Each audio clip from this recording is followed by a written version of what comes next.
Well, hello again. Welcome back to the Jason and P Project. Super excited for today's show. Really going to talk about some topics that are really viable to what's actually happened today. A space that's super great for everything that's happening during COVID. If you're listening to that time, we have Scott Krone on the show.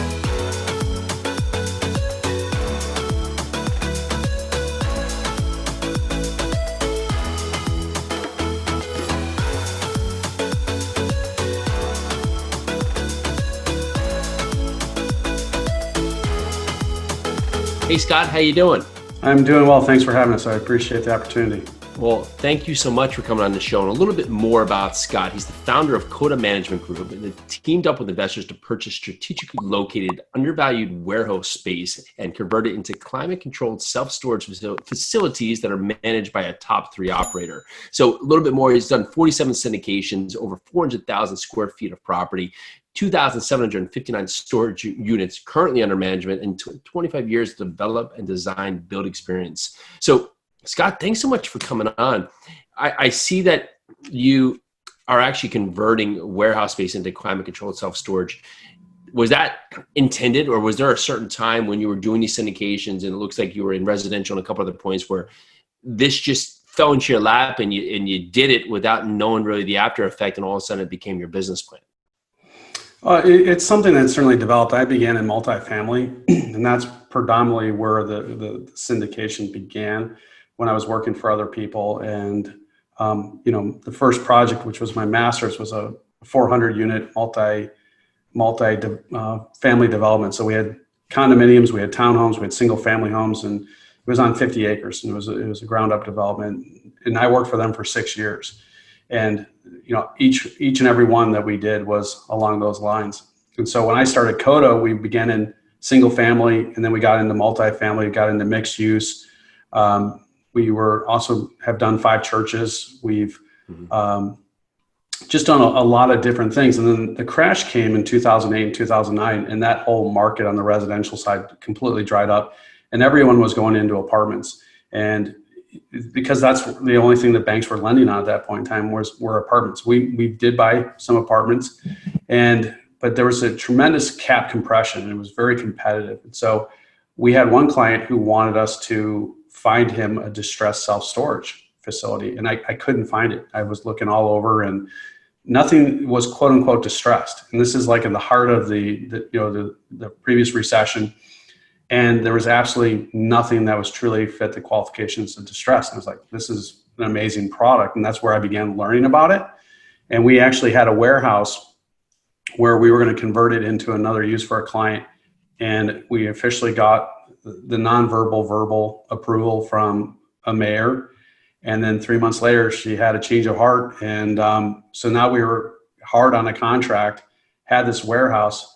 And I called up my client and said, if you really want to get into self-storage and make money, development is the way to do it, rather than trying to retrade on moving from a 9 cap to an 8.5 cap. You're not going to see a lot of appreciation there. But I said, we have this warehouse. Let us know if you think it's a good location, if it fits the economics of what you're trying to do.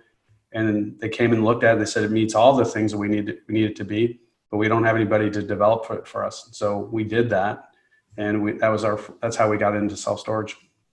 Wow. So a lot that we could unravel there. And if you look at that today, what makes the conversion process that much more viable than the ground up in terms of being able to maximize space? Is there a certain size of product that you have to be into to make this make sense? Is there a certain number of units that you have to get out of it? Is it location savvy compared to, being close to the city or being out in the suburbs that you're trying to focus on? Well, it's very location specific. It's within a 3-mile radius. That's what we're looking for. So when we're converting, we're looking at Class A. So within Class A, that is the type of thing that is conducive to more of an urban setting. One, because you have density. 2, you have a larger building. I haven't seen any conversions in a rural or suburban market for a Class A type facility. So it's predominantly only in urban areas that we're doing this. So we're focusing on the Midwest. So we have Wisconsin, Illinois, Ohio, and we just went to contract on one in Kentucky. So that's the market that we're focusing on. And because there's unmet demand in those markets, that's why we're going after these products, after these buildings. And the reason why we're doing conversions is, one, we're buying these buildings somewhere between like $11 and $13 a square foot. So the replacement cost, I can't buy the property and build these buildings for that price. The other thing is the buildings that we have been buying lend themselves well to the layout of self-storage. So they're predominantly rectangular in nature, a very common column line. The one that we bought in Dayton did not lend itself to multifamily, which is why it was not converted. The building was sitting vacant. We came in, we had the zoning as of right, we had an existing building. And so to buy the land, have the building, and have the zoning for $11 a square foot, it's a no-brainer for us at that point in time. Yeah, absolutely. And so is there a size of building that you're always looking for, that you won't look for something smaller than X number of square feet or a certain number of units to get out of the space? Yeah, we're looking between 80 to 110, 120,000 square feet. The building that we bought, we haven't bought it yet. So the building that we're under contract for in Louisville is actually close to 140,000 square feet. The market does not demand 140,000 square feet of self-storage, but there's existing tenants. And so we have a rent roll already. So we're going to have a combination of flex warehouse space and then also self-storage. And so we're going to be converting a portion of the building into self-storage and then maintaining the existing tenants. What are some of the metrics that you're looking for to show that the market is not meeting demand?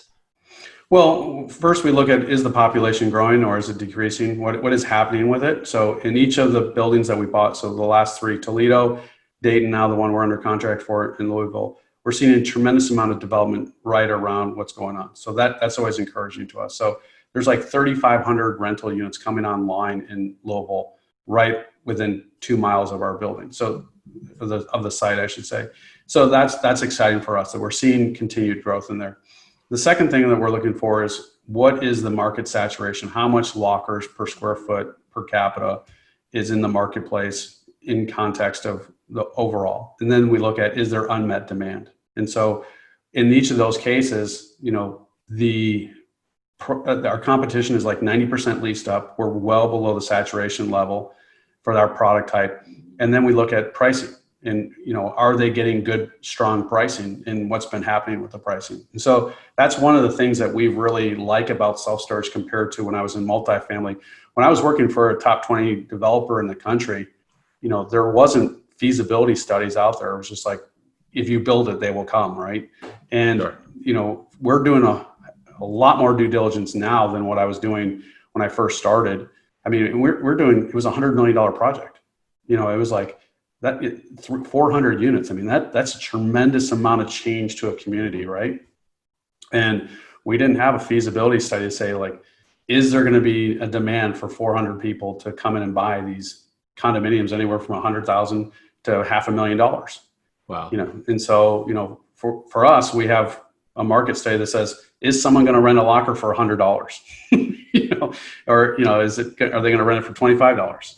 So we know exactly what the market is going into the product. So thinking about what's happening today with COVID, we're going to see a lot of space open up within, retail and some of these other places that unfortunately just aren't going to have the power to come back. Potentially maybe warehouse stays strong. We start seeing a lot of shipping, maybe some of business come back, from overseas that start being made here for certain reasons. Is this making you bullish again on the industry because there's going to be more opportunities that you can find space and predominantly maybe areas that were oversaturated with retail and office space that maybe you can use for this conversion process? Well, there's 2 points to that. The first is, we've studied the last 4 recessions, and based upon the gray hair that I have, that I've been through a couple of these recessions before. So maybe that's wisdom. Maybe it's, I don't know, old age. And my kids tend to say it's more old age than wisdom. But we've gone back and looked at the recessions in the past. And in each of the recessions, self-storage has either held or gone down like 1 or 2% and then rebounded very quickly. So they're not recessionary proof, but they're certainly recessionary resistant. So they're holding their market. In fact, the greatest the lowest cap compression that we saw was when Extra Space bought a portfolio of $1 billion, and it was at a 4.5 cap, and that was at the last recession. So they do well in a downturn, which is why we were bullish on self-storage before the recession, because of the fact of how they resist they're not as, they don't vary as much within a recessionary market as other products. People will argue that multifamily, that they're expecting a surge within multifamily. I don't know. It's all going to depend upon what the lending capacity is going to be. Mm-hmm. Certainly hospitality, retail, it's a no-brainer. These things have been hit hard. So there is going to be a change. What we did see in the last recession is the communities that needed something to be built were willing to rezone. The communities that were not, were going to hold fast to the fact that they weren't going to change the zoning. So there could be a big box that would be prime for self-storage, but if we can't get the zoning, then it's not going to happen. And that's where you will see the pressure, because obviously the community is losing tax dollars, tax revenue, but they want the sales tax. In self-storage, there's very little sales tax. So they want to keep those products on there. And who knows if communities are going to allow it to be rezoned to self-storage. Interesting. Yeah, that's actually a great point, right? So if the community is looking to find that way to come back, they're going to push that across, because really the tax dollars that makes up what's happening in the area. Is there a reason that you focus a lot on middle America states, and we invest in so many states? We're in Louisville. Is in terms of focusing on some of the other states that might have a bigger flight to them, like the Floridas or the North Carolina or South Carolina? Is there a reason that you stay location specific in the states around you? There is. I mean, it's based upon saturation. We've had plenty of people call us up and say, "Hey, I want to do self-storage in my town. There's no self-storage." And I'll ask them where they live, and I type it in, and there's like 18 facilities like within 2 miles of where they live. They're oblivious to it, right? So along the East Coast, the South, the West Coast, the saturation is where supply equals demand is typically around 7 square feet per locker. And the South is actually 9, because of the fact that there's so much self-storage and there's so much demand. So we have avoided those areas because the competition is incredible. But more importantly, if we can go into a market, Dayton, the one we just opened up in Chicago, when we bought it, it was 2. So there's plenty of demand that we can meet. Each of the ones that we bought, Toledo, Dayton, and Louisville, have all been under 4. So they're been between 2 and 3.5. And so we know that there's a lot of margin for us to meet in there. Wow, interesting. And when you're doing your build out, do you look at a certain per square foot number that you have to come in for your construction cost to make this, or is there a range, or how do you look at it from that side? Yeah, and that has a lot to do with the condition of the building. And then we back into what we can pay for it. So the building in Louisville that we're under contract for is very aggressive pricing because of the fact we have to do so much to the building. We're actually going to be spending a lot more per square foot on Louisville than the other buildings, just because of the fact that we have mixed use and it is larger. So we always base the purchase price based upon what it's going to cost to get us to the place where we need to break even and make money and stuff. Was there a pinnacle point here? You talked a little bit about moving on from multifamily and just completely shutting off the point. But was there a pinnacle moment or something that you talked about the conversion that you had with the partner or the person who was looking for space? Was there a moment that you said, I will no longer do residential or any kind of point with multifamily, strictly just going to go all in with self-storage? There was 2 points. The first was when we sold our multifamily. You can accuse me of a lot of things, but being the smartest guy in the room is you're not going to accuse me of that one. So, I do watch what's happening in the marketplace. And so when the crash came in the last crash, the last 2 crashes, 01 and 08 and 09, we weren't sitting on a lot of property because I stopped buying because I was listening. And I think that's the key thing within the marketplace is I was listening and paying attention to what the market was saying. I wasn't trying to force the market. And so I stopped buying in 01 and I stopped buying in 08 and I was selling. And, I was being criticized by my competition for selling my properties too low to undercut them. I'm like, look, I'm in cash. I'm out. I don't want to be holding it because I'm not comfortable with what's going on. So when I saw that, the cap compression for apartments was lower than what I expected, that's when I began selling my apartment. I'm like, I'm just out. We're done. Now, did I time it perfectly? I don't know. Perhaps it's going to do a little bit better now, but I'm also out. I don't have to worry about if I'm going to make it, half point or a point better or worse. That's my philosophy. So, and we're in real estate. Everything is for sale at the right price. So if I feel that the market's going to be turning, then I will liquidate. The other indicator for us was we were doing a spec house in Winnetka, in the North Shore. It was not in Winnetka, but in the North Shore of Chicago. And we had originally projected it to be like $1.05 million. And this was, right, we were right around the election time, and the market opened up, and we weren't quite done, but in January, like 3 homes all sold for like over $1 million comparable to us. And then the rest of the year, nothing sold, the new construction. And this is a brand new house. We picked it up for $235. We thought this is not a home run, but a triple, double for sure, good deal. And we sat on that for a year. We had to rent it out, and then we sold it at break even. So we cut the price by over 20% in order to sell this thing, just to get out. And so that was the next thing, is like there was so much fluctuation in the single family market that was like there's too much risk. So when I'm evaluating risk, those are the things I'm looking for, is like, what's the volatility, And so it was the cap compression and then the volatility within the single family, that we're not investing in those things. But if people are asking us to build it and develop it for them, then we will certainly do that. I think there's obviously there's no risk to us, but I think there's less risk to someone else because they're not paying the premium of buying something new from someone else as a finished product. They're working with us and getting that benefit of being the owner from the front end. Yeah. So we have built new homes recently. We just finished another church. We're working with another. So we just finished a church last year. We're working with another church right now. And, we just finished a house. So people hire us to do those things, but from an investment point of view, our portfolio is strictly self-storage. Yeah, I love that. And so from a self-storage aspect, when you're building out the property, is there any value adds that you always look to add that that maybe other operators are missing, or other people leave out, that you think is definitely a mistake, and you put this in there because it really takes your property to that next level?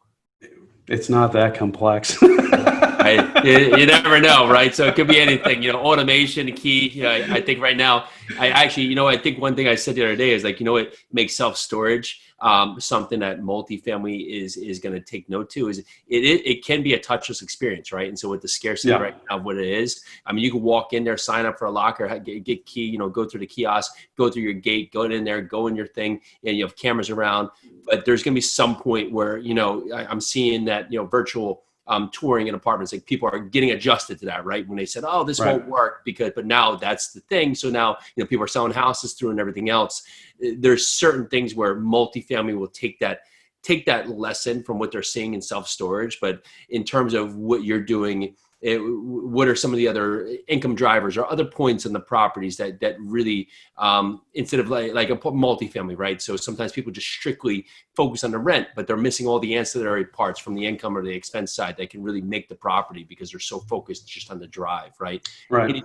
Anything from a self-storage component that you could add to note that you really think is lackluster on lots of other properties? Yeah, well, the big thing is, people want dry, safe, and secure. Those are the big driving factors. And yes, we like most things in society today, it has gone to a touchless process. So even though we do have someone on site that can help upsell, provide other materials, boxes, packing paper, tape, whatever it is, they have that ability that you can't always get at a kiosk location. So some of our friends who operate Class B, the kiosks work wonderful. Class A, you still need someone there because they're a lot bigger. They're about twice the size of a Class B facility. And most of the Class B are you drive up to versus going into the building. So everybody has their own individual key number where they can get access into the building, and they can go in at any point in time. So one of the things that we were offering, because we just opened it up, was like we could say like, look, your locker won't be within 6 feet of another occupied locker, because we literally opened up like a week before the shelter in place. So it's pretty safe for us to say, if you come in, you'll be 6 feet away from somebody else. Will insure it. Yeah. So that was one of the things that we offered. But the big thing that we look for is what the market is demanding in terms of how big. So another reason why I like self-storage over multifamily is I take the Henry Ford approach, where he said that people could have whatever color car they wanted as long as it was black. Got it. So for us, they can have whatever color self-storage locker they want as long as it's white.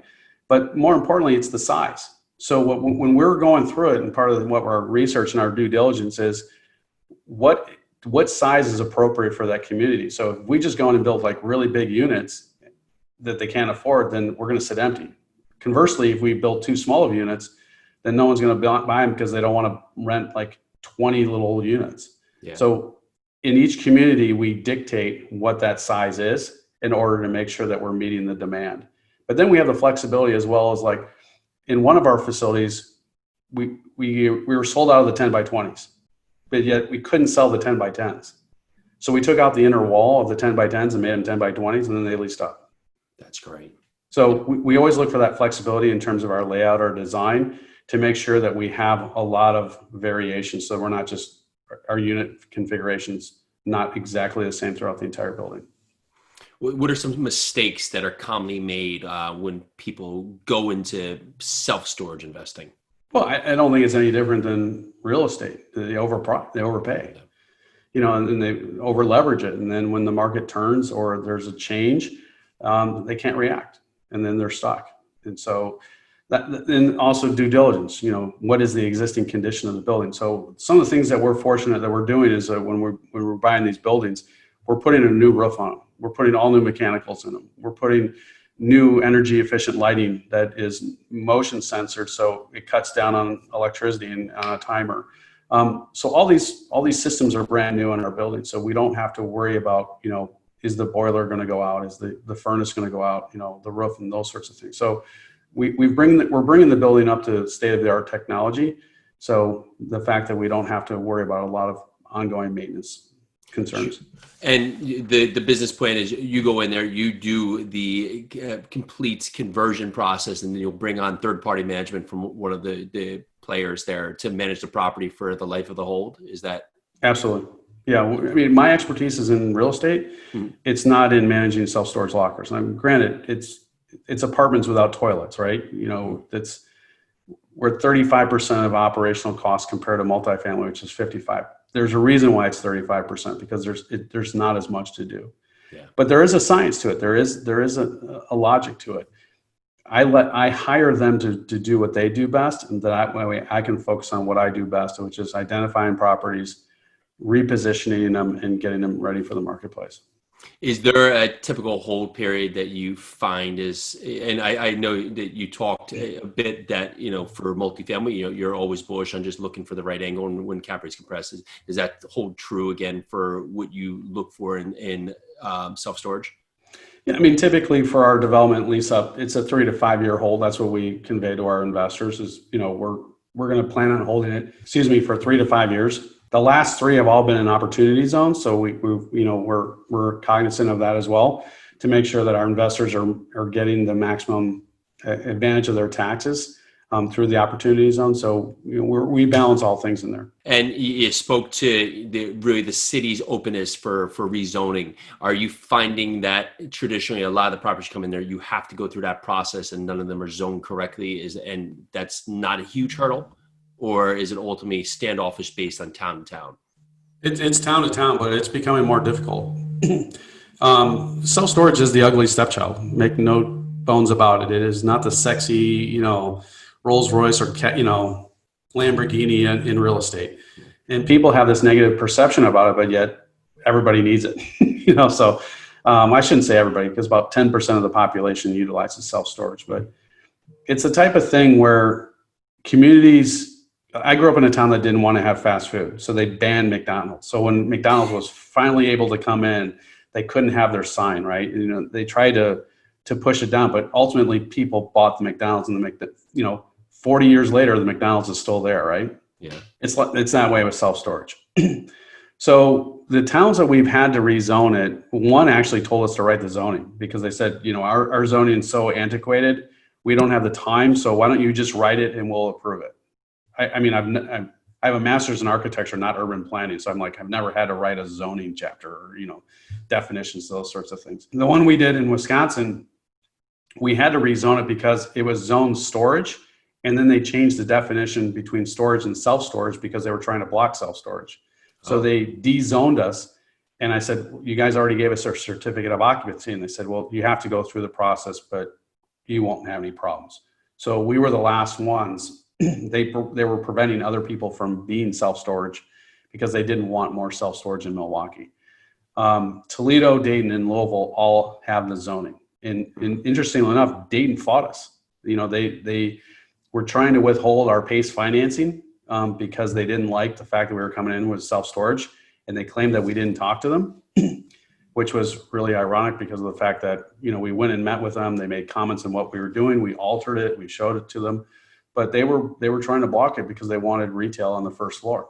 Interesting. And so we worked with them. We were able to cooperate with them, come to an agreement that we both could, live by. But they were resistant to having self-storage in downtown, even though it was zoned. And I said, if you don't want this, then why is it zoned that way? That was my whole argument. And they're like, well, we want it, but not there. I'm like, but it's zoned there. So I don't understand your argument. Yeah, the talk track doesn't quite align, but I think going forward, we'll see where we come out the other side of this, but you might find that cities start to take another look at it just because it is a viable option of need when you have a lot of other things that are going to be hurting to come back and a lot of things are going to be going digital. So, Scott, I really appreciate your time, really appreciate all the context and all just great feedback you gave on the self-storage space. For people that want to learn more about you, your company, what would be the best way for them to connect? Well, our website is www.coda, CODA, for management group.com. So that's codamg.com. And if they have questions, they can email us at info@codamg.com. And we have a resource pages that shows like feasibility studies and different things so people can learn about self-storage on our website. So there's lots of information that we can pull from. That's awesome. Scott, thank you so much for coming on the show. Super appreciate your time. My pleasure. All right, everyone. Thank you so much. Talk to you shortly. Join us for your second cup of coffee every Monday through Friday at noon. Live every day, bringing us our best content we've done so far. Super excited, super engaging, bunch of great guests. We're here to answer your questions, and we so appreciate you listening. Make sure to check this out. Can't wait to see you.